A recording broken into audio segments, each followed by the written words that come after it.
Helena Simi Weekly Herald, November 14th, 1889. Hooray for statehood! Hooray! The state of Montana. The state of Montana. That sounds good.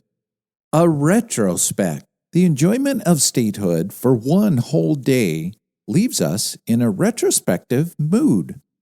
We cannot, if we would, resist the impulse to look back over the comparatively brief history of Montana's existence as a separate political organization.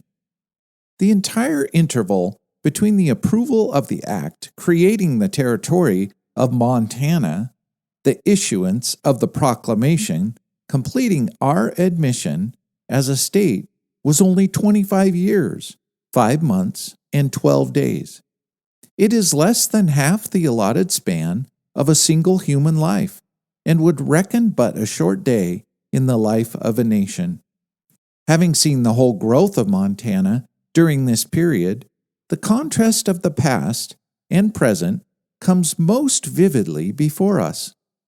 It was a long, weary, dangerous journey in 1864 to reach Montana in any way. Our route was overland, and as we crossed the Missouri River at Omaha, bidding adieu to settlements and civilization, the graders on the Union Pacific were at work just outside the city limits. It was a journey of about 3 months in those days to reach Montana, by overland conveyance other than Ben holidays.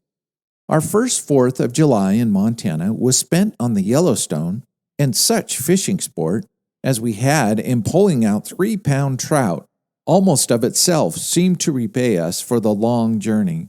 It was a hot race from the Yellowstone to Virginia City. The first sign of habitation after leaving the Missouri was the cabin of a venturesome ranchman in the Gallatin Valley. We had started for Idaho and were not a little surprised on our arrival to find ourselves in Montana. Alder Gulch and Virginia City were then swarming with miners and pilgrims.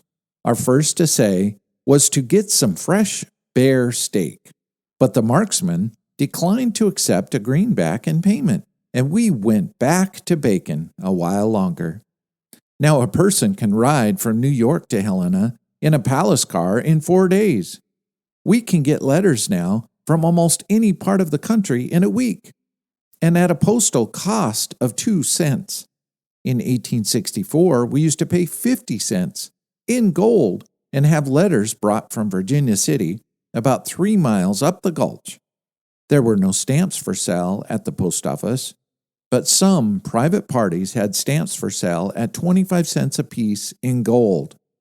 Even after our coming to Helena, the establishment of a post office here in 1865, rental for boxes and payment for stamps was demanded in gold. In fact, there was no currency but gold dust for many years thereafter. The first legislature met in Bannock in the winter of 1865 to 66, but the laws were not published for months afterwards, and what little law existed was found in the few copies of Idaho Code that had somehow found its way here. There were courts of original jurisdiction. As for writs of habeas corpus, no one thought of such an application till after the culprit had been hung for some hours. Almost everybody kept a horse saddled and staked out near the tent to be in readiness for the next stampede, and good-paying claims were abandoned for a wild goose chase to Kootenai and some other far-distant location. Prices were fabulous in those early days. When the news went out that a batch of pies was in the oven at a little bakery on Wood Street, men fell into line as on election day for a chance to get a fresh baked pie for $1 in gold. If the buyer was not content with an undercrust of brown paper and insisted on carrying off the tin, he had to pay extra. In 1865, we paid $2.50 a pound for butter, 75 cents a pound for sugar, and the same price for a short box of matches and $1 apiece for some small apples. Everything was in proportion. Money came as easy as it went, and no one suffered from hunger or thirst.